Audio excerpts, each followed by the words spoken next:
الحمد لله وكفى وسلام على عباده الذين اصطفى أما بعد. قال الله سبحانه وتعالى في كلامه: أعوذ بالله من الشيطان الرجيم. بسم الله الرحمن الرحيم. وأعدوا لهم ما استطعتم من قوة. صدق الله العلي العظيم. معزز و مکرم میرے دینی اسلامی بھائیوں بزرگوں دوستوں،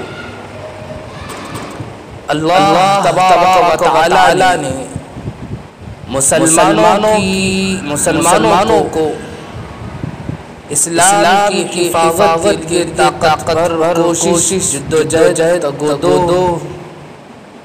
اور تیاری کرنے کا حکم دیا ہے. چنانچہ ارشاد ربانی ہے: وَأَعِدُّوا لَهُم مَّا اسْتَطَعْتُم مِّن قُوَّةٍ وَمِن رِّبَاطِ الْخَيْلِ تُرْهِبُونَ بِهِ عَدُوَّ اللَّهِ وَعَدُوَّكُمْ.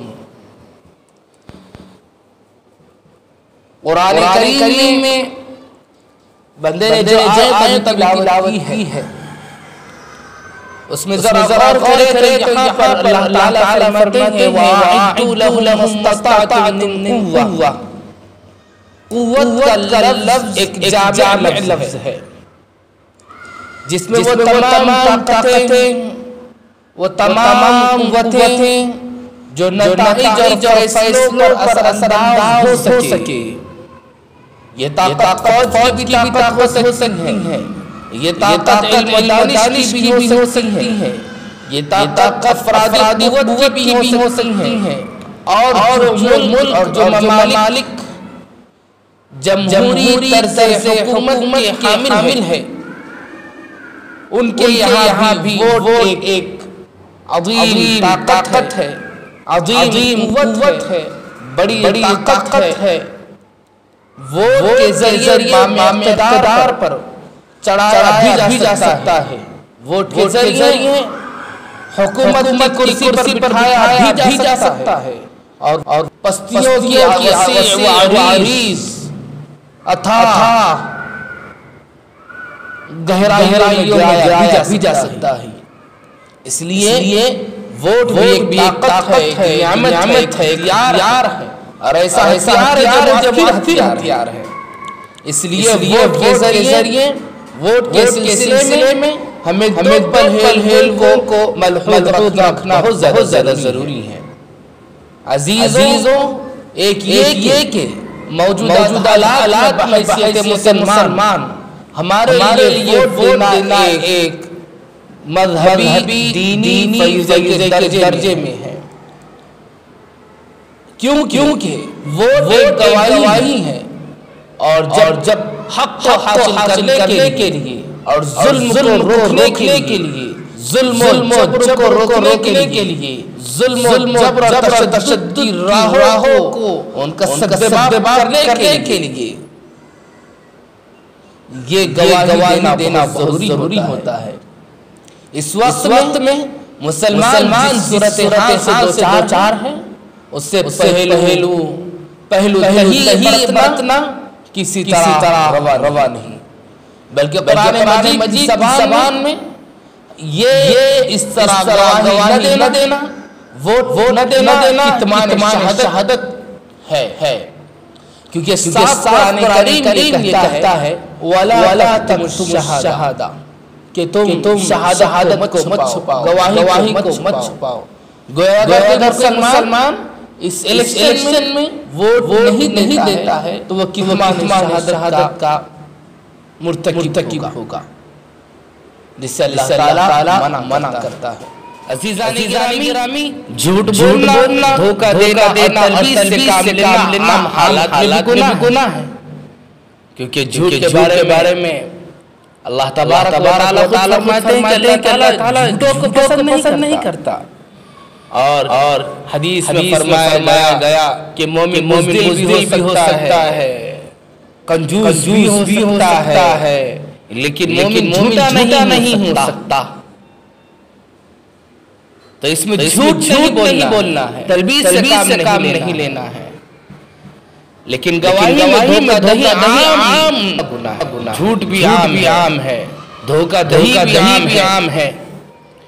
دوسرے کام آپ کو یہ کرنا ہے کہ ووٹ دینا، مقرر ووٹ دینا صرف غیر قانونی نہیں بلکہ غیر شرعی عمل ہے، یعنی ایک مرتبہ ووٹ اور ایک مرتبہ دے رہے ہیں، یہ مقرر ووٹ ہے، یہ غیر قانونی کام ہے اور غیر شرعی ہے، جس کو شریعت ناپسند کرتی ہیں، اور اس کے لیے بھی انسان اللہ کی عدالت میں مجرم ہوگا اور اس کو جواب دینا ہوگا، اس لیے کہ اسلام ہر حال میں اخلاقی اقدار کو قائم رکھنے کی تعلیم دیتا ہے، خواہ لوگوں کے ساتھ معاملت ہو، سماجی زندگی ہو، یا سیاست کا میدان ہو، یا سیاست کا مجال ہو، یا تک کہ مارکہ جنگ ہو۔ جمہوریت میں جہاں بہت ساری خوبیاں ہیں، خامیاں ہیں، اسلام ان خامیوں کی اصلاح کے ساتھ ان کو قبول کرتا ہے۔ سب سے بڑی خامی یہ ہے کہ ہمارے ملک میں انتخاب حصہ لینے اور عوامی نمائندہ منتخب ہونے کے لیے نہ علم و دانش کی شرط ہے، نہ اخلاق و دیانت کی ضرورت ہے۔ پہلے لوگ اس کا رونا روتے تھے کہ جاہل تعلیم یافتہ افراد منتخب ہو جایا کرتے تھے، اور ملک کے حساس مسائل کا فیصلہ زیادہ تر ناکندراش افراد کے حوالے ہوتا ہے۔ ہمارے ملک میں بعض ارکان مقننہ بھی تھے اور ہے جو دستخط کی صلاحیت سے بھی بے نیاز ہے، جنہیں دستخط کرنا بھی نہیں آتی، نشان ابہام ہی سے کام چلاتے ہیں۔ اب بات اس سے بھی آگے آ چکی ہیں، اور بڑی تعداد میں عناصر مجالس قانون ساز میں پہنچ رہے ہیں، جو نامزد مجرم ہیں، ان پر قتل، زنا اور رہزنی کی علانیہ جرائم درج ہیں۔ پہلے پولیس گرفتار کرنے کے لیے ان کا پیچھا کرتی تھی، اب ان کی حفاظت اور سلامتی کے لیے ان کے پیچھے رہتی ہیں۔ کرپشن اور سیاست چوری دامن کا رشتہ ہے، اور اب کسی بھی لیڈر کے بارے میں اس کام کی خبریں سن کر عام شہری کو حیرت نہیں ہوتی، کیوں کہ اب یہ اب تک معمول کی بات ہے۔ جو لوگ الیکشن میں کھڑے ہوتے ہیں، عزیزان گرامی، جو لوگ الیکشن میں کھڑے ہوتے ہیں، ان میں شاید 1% بھی ایسے نہیں جو حقیقت ایماندار کہلانے کے لائق ہے، جن کی زندگی پاک و عوام کی املاک خرد کرنے کا عزم لے کر اس میدان میں نہ اترے ہوں۔ ڈاکٹر راجندر پرساد 12 سال ہندوستان کے صدر رہے، اور جب سبکدوش ہو کر اپنے وطن پٹنہ گئے تو ان کو رہنے کے لیے مکان میسر نہیں تھا۔ جواہر لال نہرو دارالمصنفین اعظم گڑھ کے رکن تھے، اس وقت فیس رکنیت 500 روپے تھی، جب مولانا مسعود علی ندوی رحمت اللہ علیہ سے نہرو جی سے فیس لینے گئے تو ان کے پاس 500 روپے بھی مکمل نہ ہو سکے، اور 2 قسطوں میں فیس ادا کی، اور اپنی پاس بک دکھائی، جس میں 250 روپے سے زیادہ نہ تھے۔ لیکن آج معمولی عوامی محلات پر شاہی اور گھر کی زیبائش پر جنت شداد ہونے کا گمان ہوتا ہے، پولیس چھاپہ مارتی ہے تو روپیوں کے انبار ان کے مکان پر آمد ہوتے ہیں۔ ضروری ہے کہ آپ جب کسی امیدوار کے حق میں ووٹ دیں تو آپ اس بات کی گواہی دے سکے کہ تمام وعدوں میں یہی شخص آپ کے نزدیک اپنی دیانت، امانت، جذبہ خدمت اور نمائندگی کی صلاحیت نسبتاً بہتر اور قوم ملت کے لیے مفید ہے۔ کسی شخص کے بارے میں آپ کو اطمینان نہ ہو، آپ کے علم میں ہو کہ یہ کرپٹ اور رشوت خور ہیں، اور قوم خدمت کے بجائے خاندان خدمت ہی اس کا مقصود ہے، اس کے باوجود آپ اسے ووٹ دیں یا لوگوں کو اس کی ترغیب دیں تو اللہ آپ اس بارے میں جواب دہ ہوں گے. اور جھوٹی گواہی دینے کا گناہ ہوگا. یوں تو ہر جھوٹ برائی ہے لیکن جھوٹی گواہی کا گناہ تمام سے بڑھ کر ہے. رسول کریم صلی اللہ علیہ وسلم نے اسے بہت گناہ میں شامل کیا، شمار کیا ہے. ووٹ میں امیدوار کی صلاحیت کے بجائے محض کو معیار بنانا کہ یہ ہمارے محلے کا ہے، ہمارے اس شخص سے تعلقات ہے، ہمارا ذاتی کام کر دیا تھا، یہ ووٹ دینے کے لیے ہمیں پیسہ دے رہا ہے، یہ ووٹ درست نہیں، خیانت گواہی ہے. اور حدیث پاک فرمایا وَلَا تَشْهَادَةُ زُورٍ کہ جھوٹی گواہی نہ دو. یہ پیسے رشوت ہے. اور اللہ کے رسول نے فرمایا الراشی والمرتشی کلاہما فی النار. رشوت لینے والا بھی دینے والا دونوں جہنمی ہیں. ہر شخص کے بارے میں سوچ سمجھ کر فیصلہ کرنا چاہیے کہ تمام امیدواروں پر غور کرنا چاہیے کہ اس کی گزشتہ زندگی اور عام لوگوں کے ساتھ سلوک اور رویے کا جائزہ لینا چاہیے. اور پھر جس امیدوار کو بہتر مفید تصور کر کے حق میں ووٹ دینا چاہیے. ووٹر کے لیے یہی اصل کامیابی ہے کہ جس کے حق میں ووٹ کا استعمال کیا ہے اس کا سب سے زیادہ حقدار تھا. اب اگر وہ ہار گیا تب بھی ووٹ دینے والا اپنے مذہبی فریضے اور قومی ذمہ داری سے عہدہ پر ہے. واللہ تعالیٰ خیانت کا تصور نہ کیا جائے گا. اور اگر ایسے امیدوار کو ووٹ دیا جائے جو قوم کے لیے مفید نہیں موضوع ہے تو امیدوار جیت جائے پھر بھی ایک ووٹر کے لیے یہ ہار ہی ہے کیونکہ وہ اپنے اس غلط عمل کے بارے میں اللہ جواب دہ ہوگا. عند اللہ جواب دہ ہیں. وہ خدا کی ترازو میں یہ عمل قابل مواخذہ ہے. موجودہ حالات میں ایسے امیدوار تلاش کرنا جو دیانت امانت سچائی صدق اور راستی کے معیار کو مکمل طور پر کرتا ہو.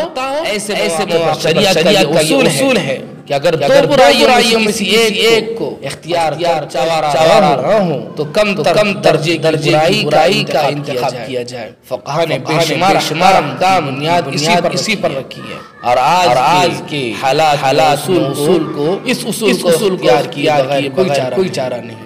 ہندوستان ایک کثیر مذہبی اور کثیر تہذیبی ملک ہے.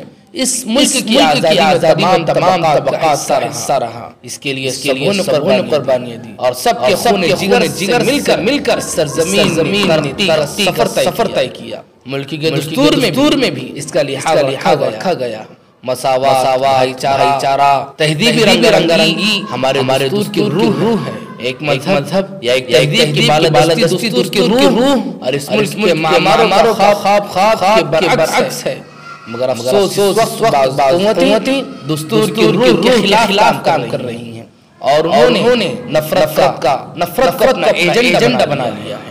اکثریت اقلیت ہندو مسلم سکھ عیسائی کرسچن مسجد مندر اور مندر چرچ وغیرہ نام سے الیکشن کے میدان میں اترتے ہیں اور اپنی نااہلی کو چھپانے کے لیے قوارانہ جذبات بھار کر اقتدار تک پہنچنے کی کوشش کرتے ہیں. ایسے عناصر سے بچنے کی ضرورت ہے. اس لیے ہمیں کم برائی کو اختیار کرنا چاہیے. اور اگر ایک امیدوار نے فرقہ پرستانہ نقطۂ نظر واضح کر رکھا ہے اسی کی بنیاد پر لوگوں سے ووٹ مانگ رہا ہے خواہ خود کی رائے ہو یا جس پارٹی نے اس کو امیدوار بنایا ہے اس کا دستور منشور ہو. ایسے امیدوار کو ہرگز ووٹ نہ دیے جائے.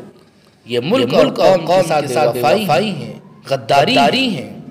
اس کے مقابلے میں ایسے امیدوار دینا چاہیے جو کم سے کم منشور کے اعتبار سے ملک کے دستور سے وفاداری کا اظہار کرتا ہو اور ملک تمام شہریت کے ساتھ برابری کا مساوات کا عدل کا انصاف کیا معاملہ کرتا ہو اور کہتا ہو. اللہ تعالیٰ ہم سب کہیں گے